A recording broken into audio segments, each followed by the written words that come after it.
in any time, I feel like when we are going back, we're going to wells of contaminated water. We end up in a position where we're sick. Welcome to Outside of Eden, the podcast. I'm Brianna, your host. As you can see, we are in a new space. This is my home. You are in my home. Um, I have a few things to update you guys on, and I'm so excited that you guys are here. That's most important. So yeah, we're the Lord has moved me from the studio that I was in. There was a leak inside of the studio space, so um, I had to make decisions and I had to move accordingly. And so we're here now. But yeah, so I'm just kind of moving on the terms of the Lord, and I'm kind of just allowing Him to lead me. And sometimes we can be in spaces where we don't understand what God is doing in our lives, or why things is happening. Because when I tell you guys, when the leak happened, I was upset. I was like, okay, like I was confused. I was like, well, why now and why this? Because this is the only means as to which I can do the podcast is within the podcast studio. I have no equipment. And so I think it was almost like a pushing of sorts to kind of get me out of the comfortability that I was in. And the Lord is doing a new thing. And sometimes to kind of redirect us, He'll have us experience things or go through things or have a situation where we have to problem solve in order to move us out of a different out from one season into another season of our lives. And so yeah, so we just surrender at this point. We surrender, okay? And speaking of that, I literally I wanted to on this episode really just get into kind of this idea of grieving. And because we go through these experiences as children of God, especially when we're coming out of our worldly ways of being, and we're trying to do right by God and to be obedient, and we are in a space where we're going through the sanctification process, where God is basically pruning you. And the more that you are in His presence, you are becoming more like Him, more like Jesus, and you are becoming um, more holy. He is sanctifying your way of being. I do think that we go through these many deaths, and so in order to be like Jesus, we have to die to self. We have to die to who we thought we were. We have to die to the things that we thought was our identity, the things that tried to explain our identity, but it was not real. It was a false sense of identity. It was, I mean, is that like we have all of these sources and all of these things, social media and people and Satan and Satan's devices and Satan's demons, the ones under him, eh, trying to give us information and tell us who it is that we are, trying to help us understand who we are and give us all of these things and feed us all of these things to help us kind of have an identity. But ultimately, if the identity is not in Christ, then it is an identity that is not a death to self. And I'll just give a little background on like my, like, just kind of like what I have been grieving.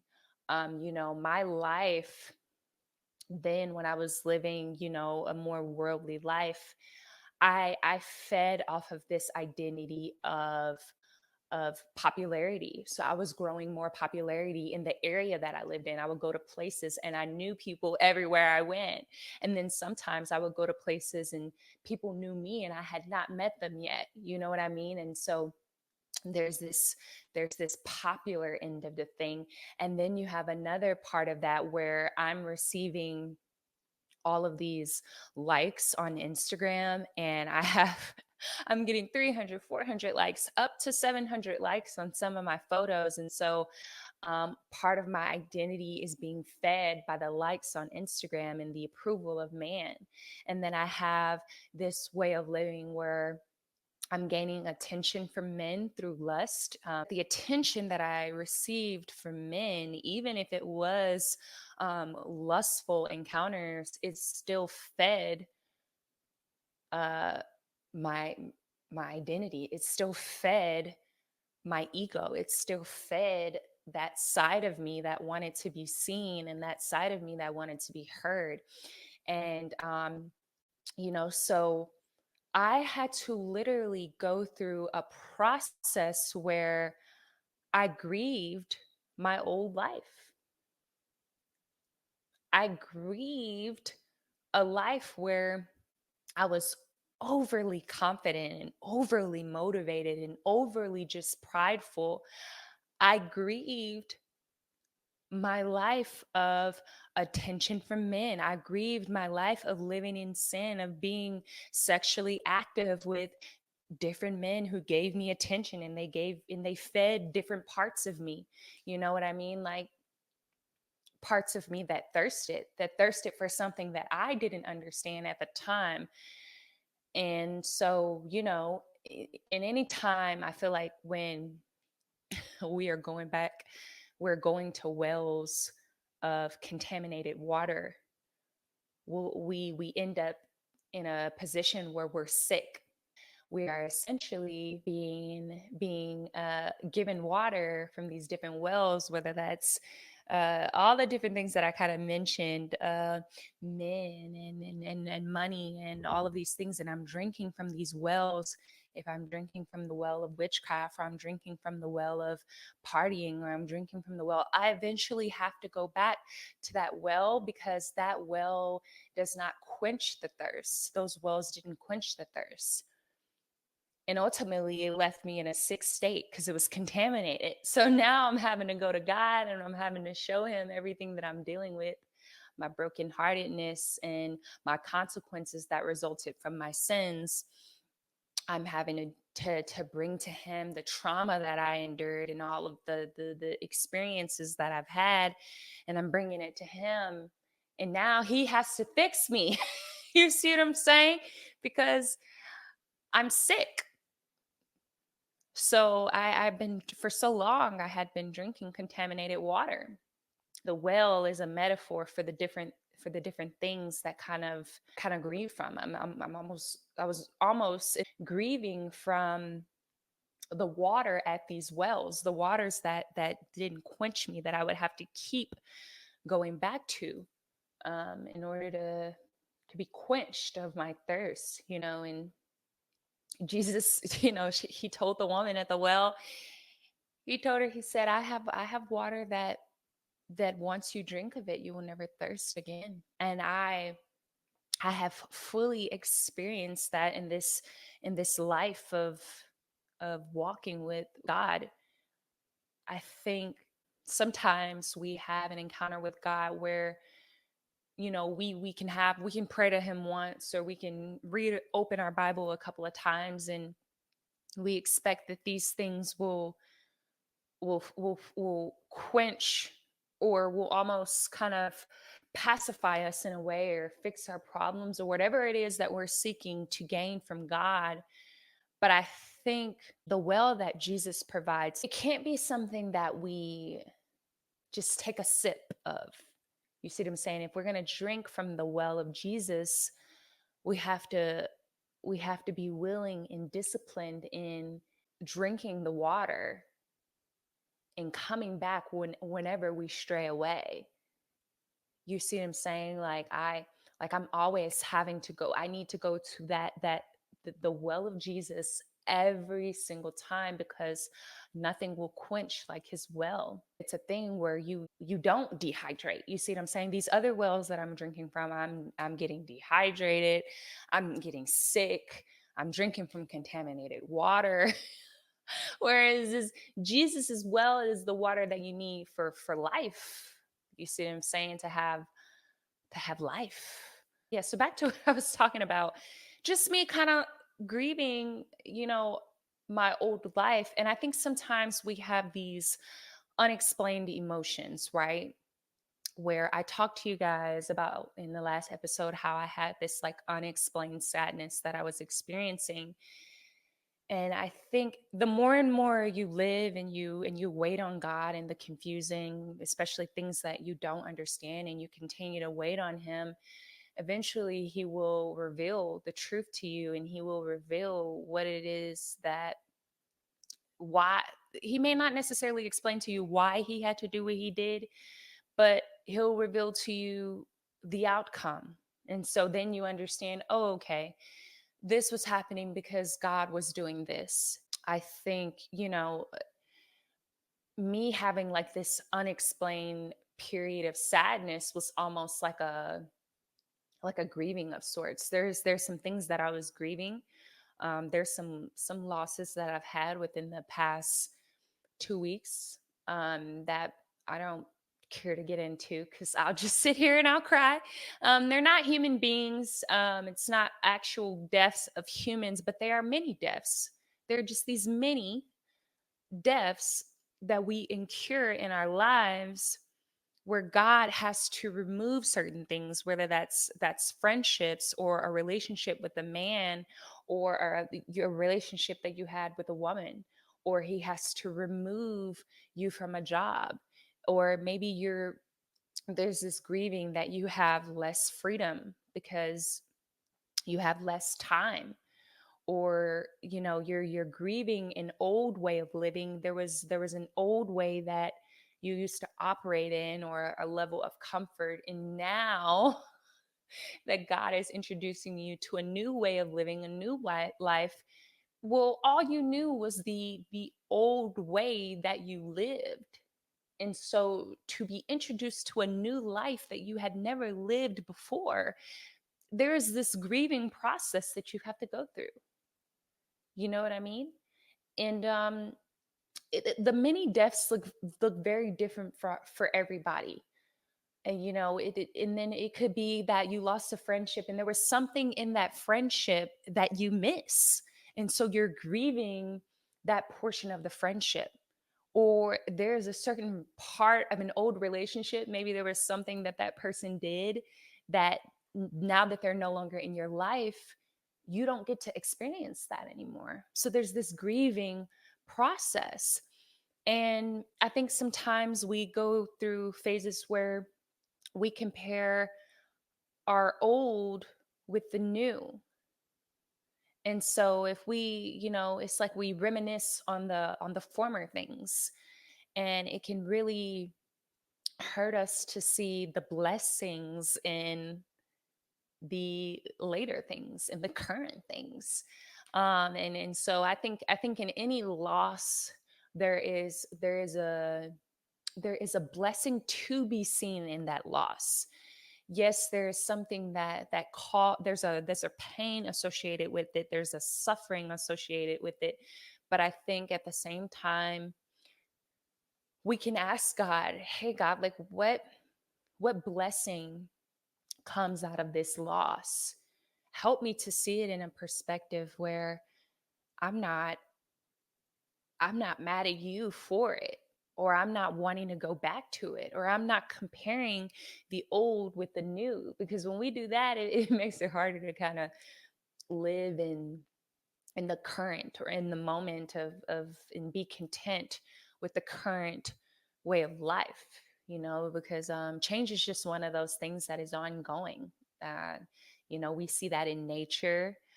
We see that in ourselves. We change, we get older, we have kids, we may change jobs, we may move into a home. Change is inevitable. Our kids grow up, and you know things about our appearance change, and we change is inevitable. I think the only thing that stays consistent is God.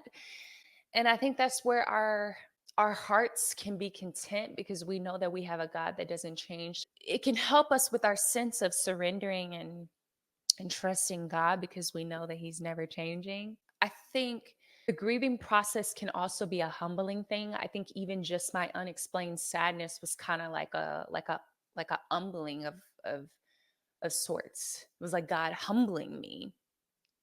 And Paul talks about this thorn in the flesh, where literally, I have it open actually, uh,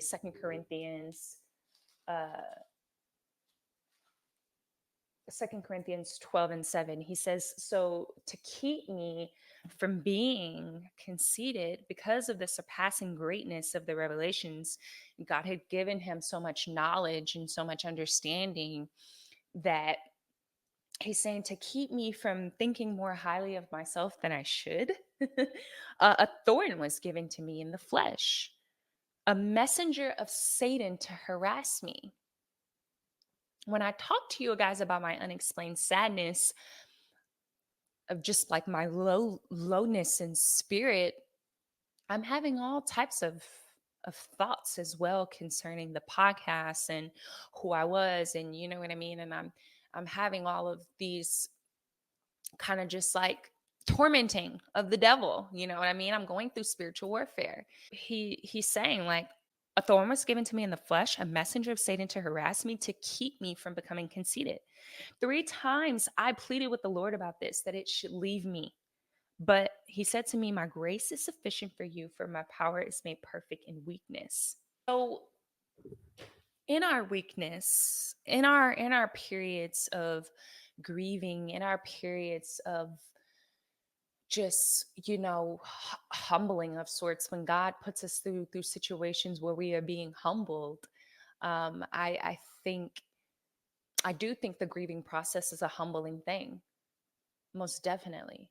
When we lose things, it's humbling, because it's like sometimes the things that we had was feeding our ego, was feeding our pride. You know what I mean? Like even just me getting likes on Instagram, like hundreds of likes, was feeding my ego. Me having men who gave me attention, on the basis of just the fact that I'm beautiful, or whatever intention that they had, it was feeding my ego. Me just kind of like, being involved in witchcraft, all of these things were feeding my ego. And so to lose the life that I had that fed this side of me, that was comfortable, and that, there was a humbling of sorts, a humbling of sorts. And I think even now, being in the kingdom of God, you still are going to go through these many depths. There's this pruning process, this sanctification process of God just pruning things from you, pruning people, pruning circumstances, pruning places, pruning thought patterns, pruning ways of living, pruning behaviors. You know what I mean? And God is pulling from you, but it's also a humbling of sorts. It allows us to be in this space of, because in a humbling space, I feel is a space where you can be able to receive God most fully. We can't receive God in pride. Pride keeps us from going to Him when we really need Him. Pride keeps us from, surrendering. Pride keeps us in a space where we think we know everything, so we don't need God. You know what I mean? Pride is the reason that Eve ate from the tree, wanting to know knowledge of good and evil, instead of trusting God and what He said. You see what I'm saying? So I think pride is a dangerous thing. So to be humbled by God is almost a saving. It's just like an expression of love, because it's something that He's saving us from. And we may not necessarily see what we need saving from, but He knows. And so, yeah, you go through that process, man. And I think even what Paul says, like, it also allows for us to be weak before God so that His power can rest on us. His power is made perfect in weakness. If I'm strong all the time and I'm prideful all the time and I got it together and you know what I mean? How can He work through me? You know what I mean? So I think I think it's a powerful thing to be humbled, to be humble and to always walk in that, But I think even just going to God is a humbling thing. I think grieving process as well requires us to bring it to God. And even to bring something to God is humbling. Like I've had conversations where I spoke to someone. I spoke to her, and I remember her telling me that I spoke to God, and you know, I was, I'll be honest, I wasn't completely real with him. And I understand that. I've been in a space where I was ashamed to give God all the real, the raw, the the no like like no filter. Like it's like I was trying to hide particular details from God, the all-knowing, the most high, who knows everything. And it's like, oh, I'm trying to hide from something from someone who knows me better than I know myself and knows everything, can hear and see everything that is going on. So who am I to think that I can come to God and hide details of the story and hide certain emotions that I'm feeling and hide the real of what is actually going on with me when he knows? You know what I mean?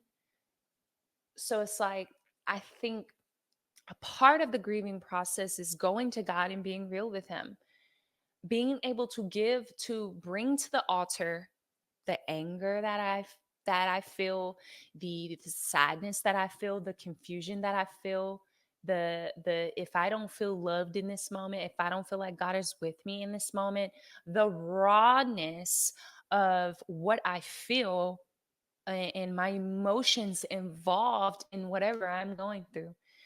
I think when we bring it to God, then you have positioned yourself as a child who surrenders uh to the parent, to the father. It's almost like a positioning. It's like a need to position ourselves as a child. Children are humble. They aren't obsessed with looks and what they sound like, and kids will say anything. You have to literally teach a child to lie. Children, they don't know what that is. They just know, oh, well, this is this, and this is what it is, and this is reality. And you have to literally teach a child how to lie. And children are trusting. When you think about a baby who enters this world, they're literally helpless. They trust their parent to feed them. They trust their parent. They literally are in a position where they have no choice. They can't do anything for themselves. And so they have no choice but to fully trust on the one that birthed them, to feed them, to take care of them, to change their diaper, to show them the way. I think to bring things to God in its full rawness is, in a sense, full trust in him. It is humbling. It is real. I be having to tell myself that, like, whenever I'm like just kind of like avoiding certain conversations with God, I'm like, that's how I know I need to have the conversation with him even more. Like, it's just like I'm in dire need to talk to him, because for some reason I'm running. I may get an answer I don't want to hear. I may get a response that I don't necessarily want. I may get silence. I may get chastised. We run from this response, or this fear that we may not get the answer, or the response that we want from God. To fully be raw in these moments with God allows him to be the father that he's been wanting to be since the garden. You know what I mean? He put us, Adam and Eve, he put them in the Garden of Eden in his presence. They were in the presence of God. And so they knew no different until they ate from the tree. And so now we're having to unlearn this this way of thinking of running to all of these different things and running to all of these different wells, whether that's, running to the wells of alcohol and partying and people and a man who, I don't know,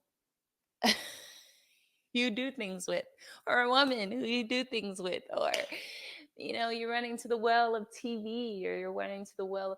We run to these wells to kind of prevent facing the reality of what is actually going on and the things that we're actually grieving. This makes me think about